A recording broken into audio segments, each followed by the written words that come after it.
So hello friends, this is Amresh Kumar and welcome to our YouTube channel Keep Learning with Amresh Kumar. Dear friends, in this video we will discuss about number theory and trigonometry. तो बेटा ये BSc second semester के जो students हैं सभी के लिए most important है। तो इस वाली पूरी सीरीज में हम नंबर थ्योरी एंड ट्रिगोनोमेट्री का सबसे पहले सेक्शन फर्स्ट करने जा रहे हैं। तो बेटा कुरुक्षेत्र यूनिवर्सिटी कुरुक्षेत्र से अगर हैं आप, या MDU यूनिवर्सिटी से हैं, या आप CDLU यूनिवर्सिटी से हैं, या आप CBLU से हैं बेटा, या आप GJU यूनिवर्सिटी से हैं, लाइक जो भी यूनिवर्सिटी है जहाँ पे भी ये नंबर थ्योरी एंड ट्रिगोनोमेट्री आपके सिलेबस में है, तो सभी के लिए मोस्ट इंपॉर्टेंट रहने वाला है। तो बेटा आज हम वेरी फर्स्ट थ्योरम स्टार्ट करेंगे। जो हमारे पास नंबर थ्योरी में फर्स्ट सेक्शन में पहली थ्योरम है वो है बेटा गॉस थ्योरम। स्टेटमेंट रीड करें आप, फिर हम उसके बाद वन बाय वन सभी का मीनिंग समझेंगे। उससे पहले अगर आप चैनल पे नए हैं तो चैनल को जरूर सब्सक्राइब कर लें ताकि आने वाली सभी वीडियोज़ का नोटिफिकेशन आपको सबसे पहला मिलता रहे। तो बेटा फर्स्ट थ्योरम है हमारे पास, स्टेटमेंट क्या है, if A divides BC and GCD of AB equal to 1 then A divide C। तो यहाँ पे दो तीन चीज़ों का बेटा आपको पता होना चाहिए। पहले तो बेसिक थिंग्स हैं, मैं उनके बारे में बता देता हूँ, फिर मैं इजीली इस थ्योरम को आपको करा दूंगा, बिल्कुल समझ में आएगी आपको, 101%, डरना नहीं आपने। तो बेटा देखो यहाँ पे ये जो ये वाली नोटेशन है बेटा, A डिवाइड्स BC, इसको कैसे पढ़ते हैं, A डिवाइड BC। इसका क्या मीनिंग है मैं न्यूमेरिकली बता देता हूँ। देखो बेटा अगर कहीं पे ये लिखा है कि 2 डिवाइड्स 8, अब नंबर थ्योरी के अंदर क्या पढ़ते हैं कि 2 डिवाइड्स 8, मतलब कि क्या 2 8 को डिवाइड करता है, यस, तो हम ऐसे लिख सकते हैं। अगर बेटा आप ऐसे लिख रहे हैं कि 2 डिवाइड्स 9, आपको पता है कि 2 9 को डिवाइड नहीं करता है, तो हम फिर इसमें ऐसा छोटा सा साइन लगाते हैं कि 2 डज नॉट डिवाइड 9। तो नंबर थ्योरी में एक बात और याद रखनी है आपने कि अगर कहीं पे ये लिखा है 8/2, ये डिफरेंट मीनिंग देता है बेटा, और ये 2 डिवाइड्स 8 इसका डिफरेंट मीनिंग है अपना। तो जहाँ पे भी ये लिखा है कि 2 डिवाइड्स 8 हम इसको रीड करेंगे नंबर थ्योरी के अंदर। उसके बाद ये वाली नोटेशन की बात करते हैं। इसका मतलब क्या है, इसका मतलब बेटा कि A और B दोनों की GCD कितनी है, 1। GCD सबको पता ही है। जैसे मैं फॉर एग्जांपल अगर आपको बता दूं बेटा कि 2 और 3 दोनों की GCD कितनी है, 1। तो यहाँ पे क्या है कि 2 और 3 में क्या कुछ कॉमन है, 2 और 3 में कुछ भी कॉमन नहीं है। दैट मीन्स मतलब 2 और 3 की GCD कितनी हुई, 1। वहीं एक और एग्जांपल मैं अगर आपको दूं कि बेटा 4 है और आपके पास 16 है, तो आप ये चेक करेंगे कि 4 और 16 में क्या कुछ कॉमन है, तो वो है हमारा, देखो 4 और 16 में आपके पास देखो 2 भी कॉमन है बेटा 4 और 16 में, ठीक है, और 1 भी कॉमन है 4 और 16 में। उसके बाद आपका 4 कॉमन है इटसेल्फ, ठीक है, ये कॉमन है, मतलब क्या 1 भी 4 और 16 में कॉमन है, 2 भी 4 और 16 में कॉमन है, 4 भी 4 और 16 में कॉमन है। अब हम इसको GCD क्यों बोलते हैं, ठीक है, उसके बारे में बात करते हैं। GCD अगर बोले तो बेटा इसकी फुल फॉर्म क्या होती है, ग्रेटेस्ट कॉमन डिवाइजर। तो पहली चीज़ तो क्या, जहाँ पे भी आप GCD लिखने जा रहे हैं वो नंबर कॉमन डिवाइजर तो होना ही चाहिए, बट कॉमन डिवाइजर में क्या होना चाहिए, सबसे बड़ा। अब देखो पहले तो इसका सिंपल मीनिंग समझते हैं। 4 और 16 में क्या क्या थिंग्स कॉमन है, 1 भी कॉमन है दोनों में, 2 भी कॉमन है दोनों में, 4 भी कॉमन है। ये सभी कॉमन डिवाइजर हैं किसके, 4 और 16 के। तो आप देखो कॉमन डिवाइजर में जी मतलब ग्रेटेस्ट, तो कॉमन डिवाइजर में सबसे बड़ा कौन है बेटा, 4। तो दैट मीन्स यहाँ पे इनकी GCD कितनी हुई, 4। तो आपको आई होप आपको समझ आ चुका होगा कि GCD का क्या मीनिंग है। एक और छोटा सा लॉजिक मैं यहाँ पे बता देता हूँ आपको, जो मैं इस थ्योरम में यूज करूँगा बेटा, वो क्या है, देखो अगर मैं ये इसको थोड़ा सा मैं चेंज कर देता हूँ। यहाँ पे मैं लिखता हूँ बेटा, यहाँ पे लिख लो आप 4 ही रहने दो, चलो ठीक है। अभी क्या ये वाला 4 आपका एज इट इज है, या फिर इसको ऐसे लिखो कि बेटा 3 और यहाँ पे लिखो 15 और 3, इन दोनों की GCD क्या है बेटा, 3, ठीक है, 3 ही कॉमन है। तो यहाँ पे मैंने लिख दिया ये वाला 3 इक्वल टू, देखो 15 इंटू समथिंग और बेटा प्लस 3 इंटू समथिंग। मतलब क्या है, जो भी आपकी GCD होगी वो किसके इक्वल होगी, देखो 3 इक्वल टू जिन दो नंबर्स की GCD है उनके मल्टीपल्स में कोई ना कोई इंटीजर्स आपको जरूर मिलेंगे कि आप जब भी उनको एड अप प्रोडक्ट करोगे तो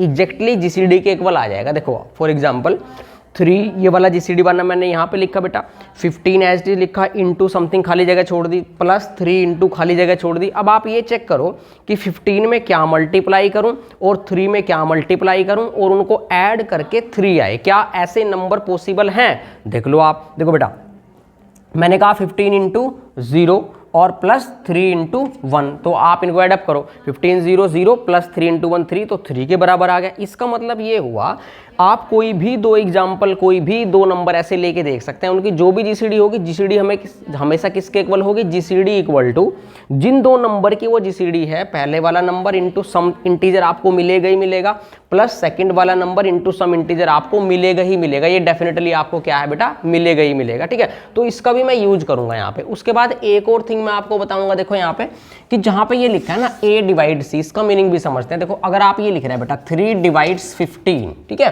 तो यहाँ से क्या होता है, देखो ऐसा हमेशा होगा कि नीचे वाला नंबर, क्या मैं नीचे वाले नंबर को ये लिख सकता हूँ कि ऊपर वाला नंबर इंटू सम इंटीजर। देखो क्या मैं 3 में कोई ऐसी मल्टीप्लाई कर सकता हूँ कि 15 आए, देखो 5 की मल्टीप्लाई कर सकते हैं। ठीक है, एक और एग्जांपल ले लो, उससे ज़्यादा समझ आ जाएगा कि 2 डिवाइड 16। ठीक है बेटा, तो आप देखो यहाँ पे मैं क्या कर सकता हूँ, ऐसे लिखो इसको 4 डिवाइड 16, तो आप लिखो नीचे वाला नंबर 16 इक्वल टू ऊपर वाला नंबर मैंने लिख दिया 4 इंटू, क्या मैं यहाँ पे कोई ऐसा नंबर मल्टीप्लाई कर सकता हूँ कि उसके साथ मल्टीप्लाई करके मुझे बेटा वापस 16 ही मिल जाए, तो हमेशा पॉसिबल है ये। तो इसके साथ में 4 की अगर मल्टीप्लाई करता हूँ तो वापस मुझे 16 मिल जाता है। इसके बाद अगर एक और मैं एग्जांपल ले लूँ, ऐसे देखो मैंने लिखा बेटा 3 डिवाइड्स 18, क्या 3 18 को डिवाइड करता है, यस। तो आप देखो नीचे वाला नंबर इक्वल टू 3 इंटू, क्या आप ऐसा नंबर ढूंढ सकते हैं कि 3 में मल्टीप्लाई करें कि 18 आ जाए, बिल्कुल मिलेगा बेटा, 6 है। ठीक है, 3 6 18 आ जाएगा। तो इट मीन्स क्या हुआ कि जब भी आपके पास कहीं लिखा है कि 3 डिवाइड्स 15, तो हमेशा क्या होगा कि बेटा नीचे वाला नंबर, तो नीचे वाला नंबर ये रट्टा नहीं मारना, याद रखना है, नीचे वाला नंबर इक्वल टू ऊपर वाला नंबर इंटू सम इंटीजर जरूर मिलेगा। तो इसका मतलब ये हुआ कि जहां पे ये लिखा जा रहा है उसकी जगह हम ये लिख सकते हैं, और जहां पे ये लिखा पड़ा है उसकी जगह हम ये लिख सकते हैं। एक दूसरे के ये क्या है, वाइस वर्सा है। ठीक है, हम इनको इंटरचेंज करके यूज कर सकते हैं। अब अपने केस में इनका मोस्ट इंपॉर्टेंट यूज होगा, अगर ये चीजें समझ आ चुकी हैं आपको तो डेफिनेटली ये थ्योरम आपको समझ आएगी। कोई क्रैम नहीं करना, बिल्कुल स्टेप बाय स्टेप चलेंगे, जो चीजें दी हुई है उनका यूज करेंगे। तो बेटा स्टार्ट करते हैं अपनी थ्योरम। जो गिवन थिंग्स है पहले उनको यूज कर लो। देखो गिवन क्या है, a डिवाइड्स bc, तो मैं यहाँ पे लिखता हूं सिंस a डिवाइड्स bc। भाई अगर a bc को डिवाइड करता है, इसका मतलब क्या हुआ, इस डेफिनेशन के अकॉर्डिंग मैंने यहाँ पे लिखा देयरफॉर देयर एग्जिस्ट इंटीजर, मैंने लिखा देयरफॉर देयर एग्जिस्ट इंटीजर के सच दैट, कि कोई ना कोई इंटीजर मुझे ऐसा मिलेगा, क्या होगा कि नीचे वाला नंबर, याद रखने का तरीका कि बेटा नीचे वाला नंबर bc इक्वल टू ऊपर वाला number a into some integer के, इक्वेशन नंबर 1, ये ऐसा होगा इस डेफिनेशन के अकॉर्डिंग। देखो अगर ये नंबर इसको डिवाइड करता है तो नीचे वाला नंबर बराबर ऊपर वाला नंबर इंटू सम मिलता ही मिलता है, तो मैंने इस डेफिनेशन के अकॉर्डिंग ये लिख दिया, कोई डाउट तो है नहीं। उसके बाद मैं सेकंड केस में चलता हूँ बेटा, and a divides sorry GCD of A B equal, पढ़ेंगे कैसे इसको, GCD of A B equal to 1। इसका मतलब क्या है, देखो यहाँ पे मैंने जीसीडी के केस में बताया था आपको कि जब भी जीसीडी है, देखो 15 और 3 की जीसीडी 3 थी, तो जीसीडी बराबर 3 इक्वल टू क्या आया था, पहले वाला नंबर इंटू समथिंग प्लस दूसरे वाला नंबर इंटू समथिंग मिला था। तो यहाँ पे भी हमेशा मिलेगा, तो मुझे दो इंटीजर मिलेंगे, मैं लिखता हूँ कि विच इंप्लाइज देयर एग्जिस्ट, ऐसे लिख दो there exist x y belongs to z, कि ये इंटीजर है दोनों, कैसे कि सच दैट क्या होगा, देखो जीसीडी जो है 1 किसके इक्वल होगा, पहले वाला नंबर इंटू एक्स, तो ए एक्स प्लस दूसरे वाला नंबर इंटू ये जो वाई मुझे मिला इंटू वाई, इक्वेशन नंबर 2। ठीक है बेटा, अभी मैंने जस्ट क्या किया, जो चीजें दी हुई हैं उनका यूज किया है, क्लियर। उसके बाद देखो अब आपने जब भी नंबर थ्योरी पे आप स्टक हो जाओ कि आगे कैसे प्रूव करें, तो आप ये सोचो कि प्रूफ क्या करना है। मैं बता रहा हूं आपको कि how to approach the question, हम क्वेश्चन को कैसे अप्रोच करेंगे, कैसे उसको प्रूफ करेंगे। तो जब भी आप नंबर थ्योरी के केस में हैं तो आप खेलते खेलते उसको कर दोगे, बस जस्ट ये सोचें कि आपने करना क्या है। भाई अब हमें जो चीज गिवन थिंग्स हैं उनको तो लिख लिया, अब प्रूफ करना है कि a डिवाइड c। अब आप दिमाग में सोचो, थोड़ा सा दिमाग लगा के कि भाई a डिवाइड c आपको प्रूव करना है। a डिवाइड c होगा कब, जब नीचे वाला नंबर c बराबर a इंटू समथिंग अगर आ जाए, तो इट मीन्स क्या हो जाएगा, a डिवाइड c। तो मेरा एम ये रहना चाहिए कि मैं c equal to a into something ले आऊं। समझ आ गई बात। तो ये लाएंगे कैसे भाई, देखो इक्वेशन 1 है मेरे पास और इक्वेशन 2 है, दोनों का यूज करके मुझे लाना है c equal to a into something. देखो कैसे लाएंगे अब बेटा, अगर आप चेक करें यहाँ पे देखो इक्वेशन नंबर 2 में, ठीक है, अगर मैं क्या करूँ इक्वेशन नंबर 2 में लेफ्ट साइड देखो तो 1 है, तो अगर मैं 1 में c की मल्टीप्लाई कराऊँ तो मुझे राइट साइड भी करानी पड़ेगी। वो कराई क्यों? क्योंकि मुझे क्या लाना है, c लेफ्ट साइड में अकेला चाहिए इक्वल टू राइट साइड में a इंटू समथिंग चाहिए। तो थोड़ी देर के लिए मैंने क्या कराई,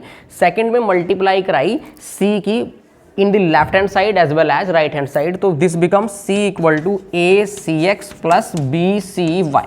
ठीक है बेटा, अभी देखो अभी मेरे पास क्या आना चाहिए था, c equal to a into something आना चाहिए बेटा, समथिंग में वो इंटीजर भी होना चाहिए। देखो अब यहाँ पे तो आपका क्या है, a है, बट इस वाली टर्म में ना a नहीं है। अगर यहाँ पे a अवेलेबल हो तो मैं a कॉमन निकाल लेता तो a इंटू समथिंग आ जाता। तो मुझे यहाँ a बनाने के लिए इक्वेशन नंबर 1 भी है बेटा, इक्वेशन 1 में bc की वैल्यू है, तो bc की वैल्यू क्या है, a की, मैं यहाँ पे पुट करता हूँ तो क्या बन जाएगी, c equal to a c x plus bc की जगह क्या रख दूँ, a k y, कहाँ से आए, बाय 1 से मैंने वैल्यू रख दी। ठीक है बेटा, अभी देखो लेफ्ट साइड तो एज इट इज c मिल रही है, राइट साइड में से मैंने a कॉमन ले लिया तो बचा क्या, सी एक्स प्लस के वाई।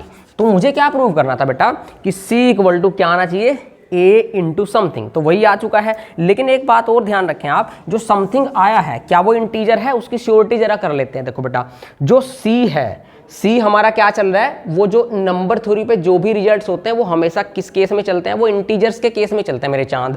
तो इसका मतलब c बाय डिफॉल्ट इंटीजर चल रहा है। x मेरा था ही इंटीजर, x जेड से बिलोंग कर रहा था। अगर c भी इंटीजर x भी इंटीजर, क्या दो इंटीजर की मल्टीप्लाई रैशनल नंबर हो सकती है, नहीं हो सकती। तो इसका मतलब c और x की मल्टीप्लाई इंटीजर है। अब चेक करो k, बेटा k है हमारा, यहाँ पे इंटीजर आया था k, तो k भी इंटीजर है। अब y की बात करते हैं बेटा, y भी आपका क्या है, इक्वेशन 2 के जस्ट अबव लिखा है हमने, y भी क्या है आपका, वो भी एक इंटीजर है बेटा। तो k और y भी इंटीजर, दो इंटीजर की प्रोडक्ट अगेन इंटीजर। तो इसका मतलब ये हुआ कि ये भी इंटीजर, ये भी इंटीजर, दोनों इंटीजर जोड़ के भी इंटीजर ही आएगा, वो रैशनल नंबर नहीं आएगा। इसका मतलब क्या हुआ कि ये हम कह सकते हैं कि पूरा का पूरा नंबर क्या है, इंटीजर। तो मुझे यही चाहिए था क्या, कि c equal to a into some integer, तो वही आ चुका है, c equal to a into some integer. That's why मैं डायरेक्ट लिख सकता हूं कि which implies a divide c। तो बेटा मुझे यही प्रूव करना था कि a जो है वो किसको डिवाइड करे, c को। तो बेटा ये हमारी गॉस थ्योरम थी। तो प्रूफ कैसा लगा आप मुझे कमेंट करके जरूर बताएं। कोई डाउट है तो भी आप कमेंट कर सकते हैं। चैनल पे नए हैं तो चैनल को सब्सक्राइब कर लें। और बेटा इसके बाद हम नेक्स्ट वीडियो में और भी इंपॉर्टेंट थ्योरम करेंगे। मिलेंगे नेक्स्ट वीडियो में, तब तक के लिए जय हिंद, जय Bharat and thank you so much.